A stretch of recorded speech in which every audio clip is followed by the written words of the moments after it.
Hello दोस्तों, स्वागत है आप सभी का आपके अपने YouTube channel concept bye Panchsheel में। दोस्तों, पिछले वीडियो में हमने महमूद गजनवी के बारे में डिटेल से जानकारी प्राप्त की थी। इस वीडियो में मोहम्मद गोरी के बारे में डिटेल से एक्सप्लेन करूंगा। दोस्तों, मोहम्मद गोरी जो था वह गौर का शासक था। गौर यानी बोले तो अफ़गानिस्तान, वह अफ़गानिस्तान के गौर का शासक था।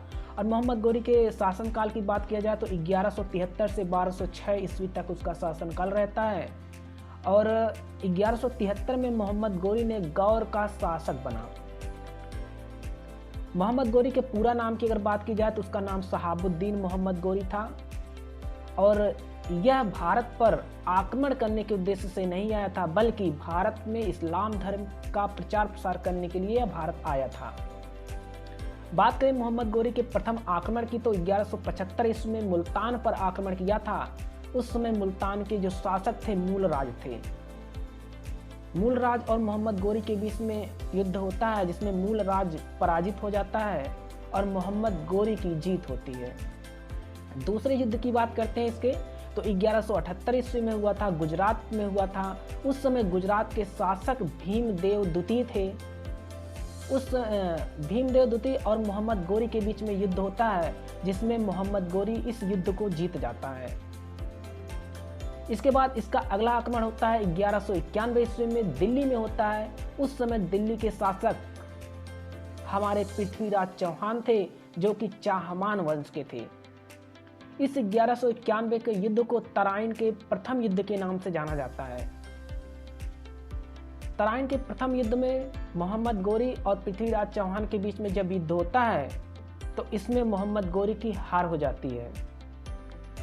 इसके बाद मोहम्मद गोरी फिर एक साल बाद फिर से पृथ्वीराज चौहान के साथ युद्ध करता है, पूरी सेना के साथ मजबूत होकर के, जिसमें पृथ्वीराज चौहान हार जाता है। और इसका एक मुख्य कारण ये था कि पृथ्वीराज चौहान का एक मित्र था जिसका नाम था जयचंद। कहा जाता है कि जयचंद ने पृथ्वीराज चौहान की सहायता करने से इनकार कर दिया था, क्योंकि जयचंद चाहता था कि दिल्ली का शासक मैं बनूं। इसलिए जयचंद ने पृथ्वीराज चौहान की हेल्प नहीं की, जिसका परिणाम यह हुआ कि पृथ्वीराज चौहान मोहम्मद गोरी से हार गया था। एक पुस्तक चंद्र बरदाई जो था वह पृथ्वीराज चौहान का बहुत जिगरी मित्र था और साथ ही साथ पृथ्वीराज चौहान का दरबारी कवि भी। उसने अपने पुस्तक पृथ्वीराज रासों में पृथ्वीराज चौहान के चरित्र के बारे में वर्णन किया गया है। यानी पृथ्वीराज रासों में चंद्र बरदाई द्वारा पृथ्वीराज चौहान के जीवन के बारे में वर्णन किया गया है। इसके बाद मोहम्मद गोरी का अगला युद्ध होता है चंदावर का युद्ध। कब होता है? 1194 ईस्वी में। जी हाँ, और यह किसके विरुद्ध होता है? वही जो पृथ्वीराज चौहान की सहायता नहीं की थी, जयचंद के विरुद्ध। पृथ्वीराज चौहान ने जयचंद्र को भी हरा दिया, जिसे हम कहते हैं चंदावर का युद्ध 1194 ईस्वी में हुआ था। जयचंद कौन था? तो जयचंद जो था वह कन्नौज का शासक था। और जयचंद किस वंश का था? तो जयचंद आपका गहड़वाल वंश का था।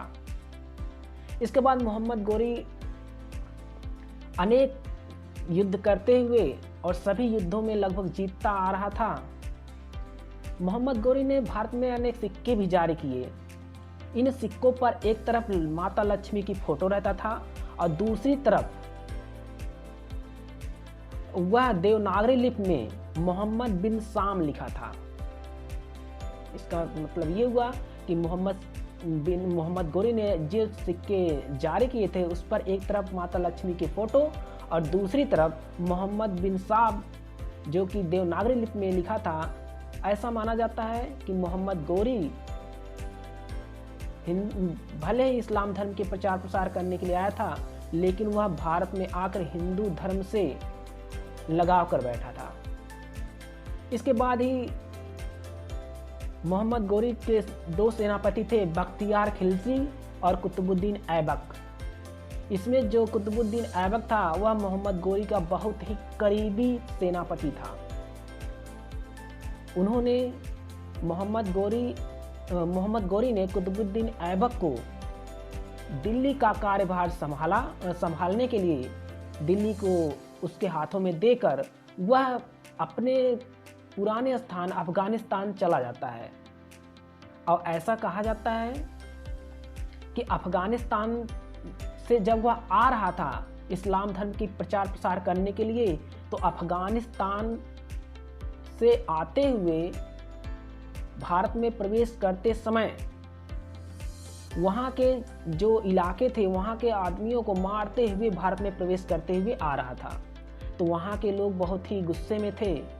तो ऐसा कहा जाता है कि जब वो वापस जा रहा था तो खोखर कबीलों के द्वारा उसकी हत्या 15 मार्च 1206 ईस्वी में कर दी जाती है।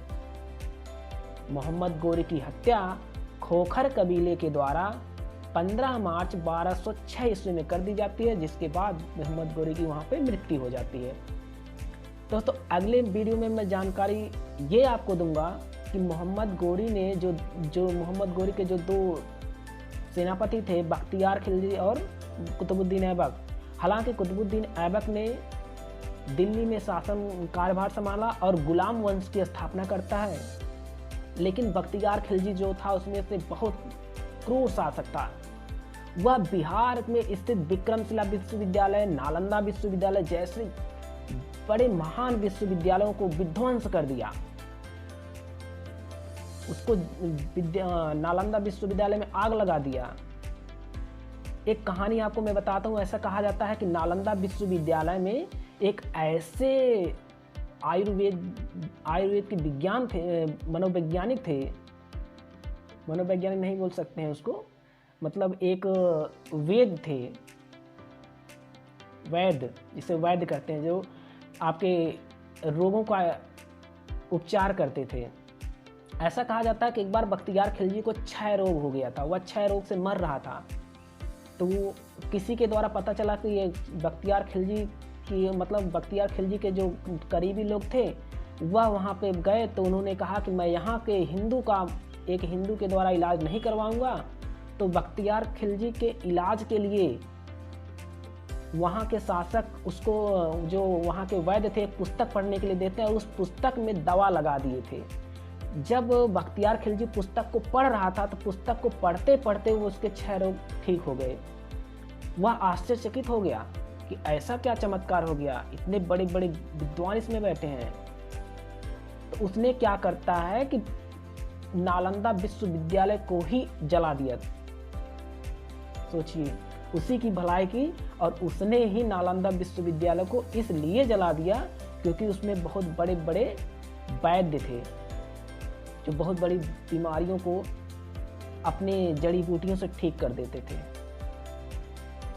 तो इस तरह से बख्तियार खिलजी भारत में आतंक मचाया, और आतंक मचाते जब वह तिब्बत यानी असम की तरफ जा रहा था तो वहाँ के लोगों ने इसकी हत्या कर दी। तो अगले वीडियो में मैं आपको बताऊंगा गुलाम वंश के बारे में। तो अगर आपको यह वीडियो अच्छा लगा हो तो वीडियो को लाइक, शेयर एंड सब्सक्राइब जरूर करिएगा। और हाँ, यदि आप 2 बार इस वीडियो को देख लेते हैं, सुन लेते हैं, तो आपको मोहम्मद गौरी के बारे में जितने भी क्वेश्चन बनते हैं एक भी एग्जाम में छूटेंगे नहीं। उम्मीद करता हूँ आपको ये वीडियो अच्छा लगा होगा। धन्यवाद।